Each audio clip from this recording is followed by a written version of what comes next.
The Strait of Hormuz, a global economic fault line. Part 1. The world's most dangerous supply chain choke point every day. A narrow strip of water no wider than a major highway carries the lifeblood of the global economy. A very important maritime passage used by thousand carriers with their raw materials, finished and unfinished goods, and different stage of oil products, nearly 1/5 of the world's oil. Critical LNG supplies. Trade flows that keep prices stable from Asia to Europe. That place is the Strait of Hormuz. And it may be the most dangerous supply chain choke point on Earth. We'll break down why this route is essential to global logistics network, how vulnerable it is, and why global trade depends on it more than most people realize. What is the Strait of Hormuz? The Strait of Hormuz is a narrow maritime passage connecting the Persian Gulf to the Arabian Sea. High-demand global logistics routes move various goods to east or west, and vice versa. At its narrowest point, it's barely 33 kilometers wide, with shipping lanes squeezed into just a few kilometers. On one side, major oil exporters. On the other, the global economy. We are not only talking about location or geography, but also about strategic infrastructure, why it's a critical supply chain node, generally speaking, 20% of global oil consumption. A massive share of liquefied natural gas LNG, energy supplies for Asia, Europe, and emerging markets. The region is composed with oil and natural gas-rich countries, plus Iran, Iraq, Pakistan, and Oman. If you care about fuel prices, inflation, or industrial stability, you care about this strait whether you know it or not. A choke point by its geography. Unlike land routes, maritime choke points have no easy detours. Environment doesn't always offer alternatives in nearby. Tankers leaving the Gulf must pass through this corridor. Pipelines help. But they don't replace tanker volume. They're vulnerable themselves. They can't scale fast in a crisis. It takes years to build. This makes the Strait of Hormuz a single point of failure in the global supply chain. Why it's so threatening. This choke point sits in one of the most geopolitically tense regions in the world. Military presence, naval patrols, history of seizures, drone incidents, and near-miss confrontations, even small disruptions, not closures, can cause insurance costs to spike, shipping too slow, and prices to rise. In supply chains, perception of risk is often enough to cause chaos.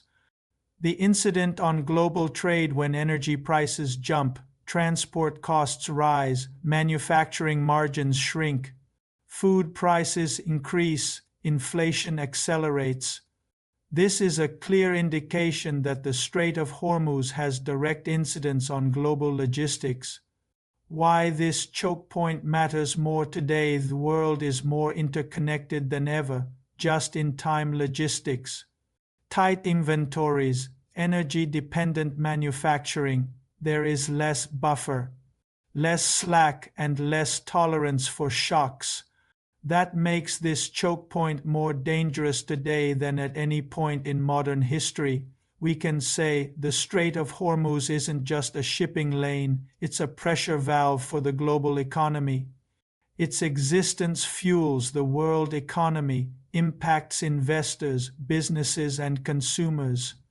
As long as so much trade flows through such a narrow and unstable corridor, global supply chains remain exposed. Geopolitical tensions are constant in this region.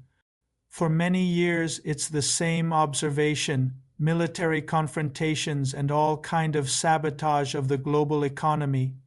Peace doesn't reign for long period there. Based to what we just said, we can ask the following question: what happens if this route breaks overnight? Part 2. Why the Strait of Hormuz could break the global economy overnight. Imagine waking up tomorrow to oil prices doubling, stock markets falling, shipping delayed worldwide, no pandemic, no global war, just one shipping route disrupted. That's how fragile the global economy really is, the illusion of safety and peace. Markets assume the Strait of Hormuz will remain open because it always has, but supply chains don't fail gradually. They fail suddenly. Tensions between countries can take major turn within 24 hours. Resolving or calming down differences are not quicker either. After an temporary break, no carriers will rush to pass there. Transportation can only resume gradually. The sense of disruption. A full closure isn't required. All it takes is higher insurance premiums, tankers rerouting, delays at ports, reduced shipping capacity. This alone can spike prices globally. Carrier owners can't take the risk to sail their vessels in contested areas. Immediate economic shockwaves. Within days, oil prices surge. Transport costs rise, airlines, shipping, and logistics suffer, manufacturing slows. If there's no buffer stock to keep production running for a certain period, this can lead to factories shut down within weeks. Inflation jumps. Central banks face pressure. Consumers feel it at the pump and grocery store. Financial markets react first. Energy traders price risk instantly. Currencies of importing nations weaken. Emerging markets suffer capital flight. This becomes a financial shock, not just a logistics problem. Why alternatives don't save us. Pipelines and reserves help, but they're limited in capacity. Slow to activate, politically constrained. They buy time, not stability. A global economy built on fragile assumptions. Modern supply chains are optimized for speed, efficiency, cost, not resilience. The Strait of Hormuz exposes that weakness better than any other location on Earth.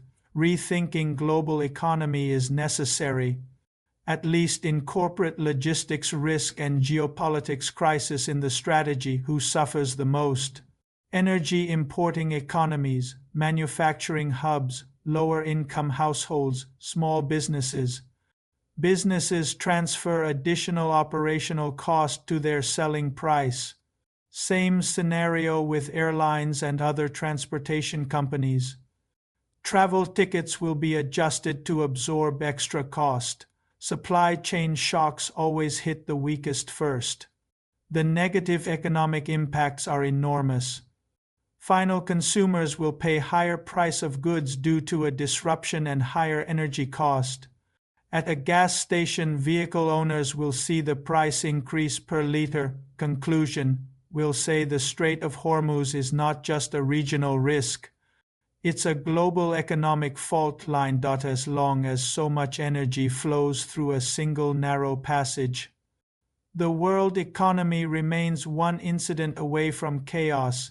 The real question isn't if this risk matters, but why the world continues to ignore it.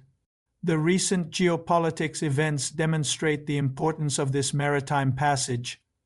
It's also a sign to look for various alternatives for global logistics to function. Please support our work by liking, commenting, and subscribing to this channel. See you on the next one.